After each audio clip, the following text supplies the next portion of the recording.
No niisiis. Võib-olla mõtlete, et mis pagan juhtus minu kanaliga. Muutsin ühe korra nime ja siis muutsin jälle tagasi. Mis asi siin toimub, eks ole? Üks seletus sellele on see, et mulle ei meeldinud uus nimi. Mõtlesin, ma aja jooksul harjun sellega ära, aga ei, mulle ei meeldi see uus nimi.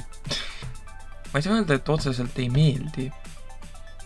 Ütleme niimoodi, et ta ei meeldi mulle nagu kogu enda identiteedina YouTube'i kanalil.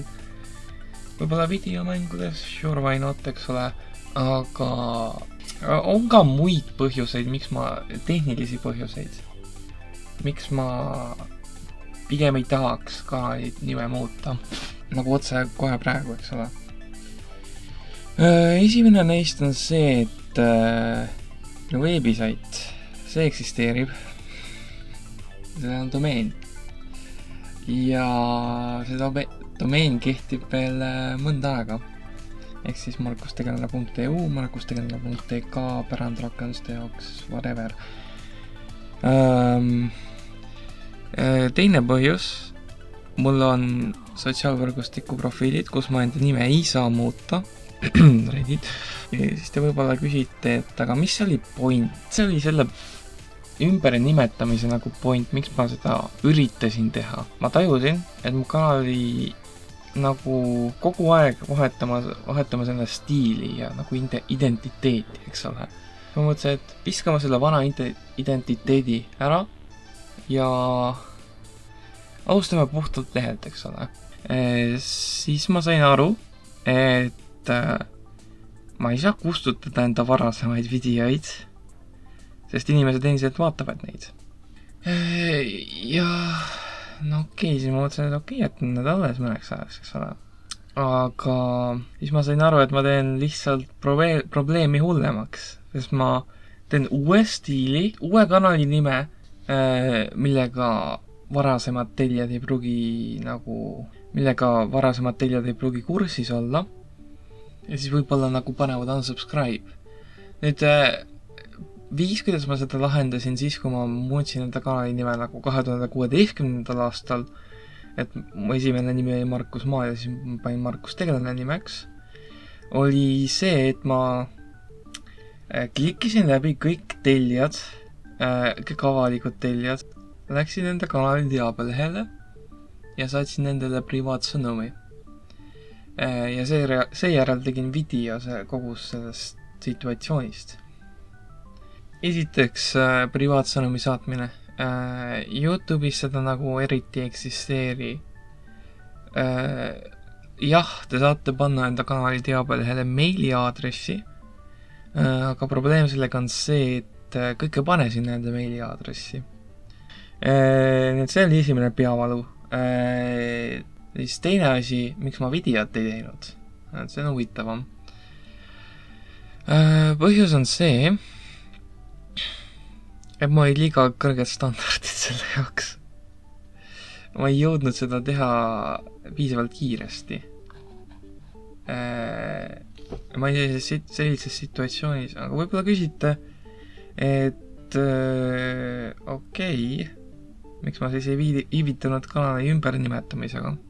Põhjus on see, et ma lubasin, et ma nimetan enda kanali ümber novembri-detsembri jooksul. Seega ma üritasin mitte valetada. Ja siis mõtlesin, et okei, teen kiiresti mingisuguse kujunduse asja, nimetan kanali YouTube Studios ümber ja voila, uus nimi. Aga see jah, tekitas jällegi segadust suht palju. Jah, ma tegin kogukonna postituse, ma tegin igasuguse postitusi. Ma ei tea isegi, kas ma enda kanali blogis seda avaldasin, võib-olla mitte. See on ka võib-olla üks põhjus, miks ma nüüd selle otsuse tagasi võtan. Ja. Kuid nüüd võite küsida, mis edasi? Seoses kanali ümber nimetamisega oli planeeritud oli mul plaanis teha mitu asja selle kanaliga seoses. Esiteks, võib-olla märkate, või kui ei märganud, siis klõpsake infokaarti ja vaadake seal linki.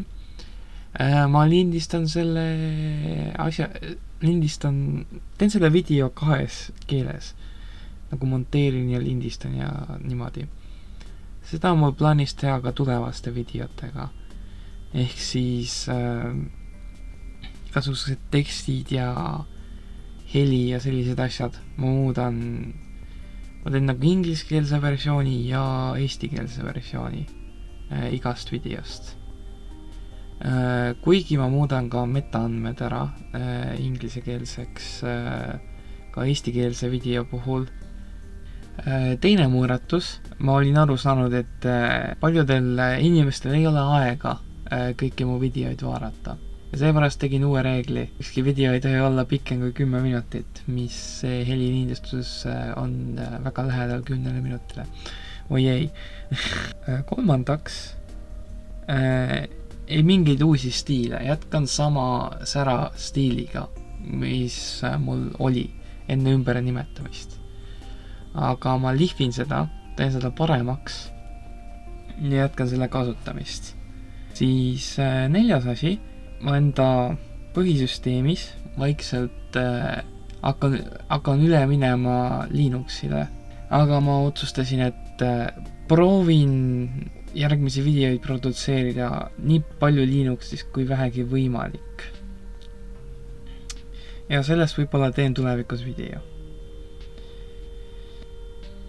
5. asi, mis on võib-olla ka kõige olulisem, on see, et ma kavatsen teha häid videoid või kõrgema produktsiooni kvaliteediga. Kui te nägite, kui te vaatasite varasemaid Markus Tegelane videoid, siis märkasite, et mõned videod olid kõrgema production kvaliteediga, teised olid nagu madalama kvaliteediga, eks ole. Ma tahaks nagu teha nii, et iga järgmine video on umbes sama palju vaeva nendega näinud. Läheme kindlalt edasi sama brändinguga.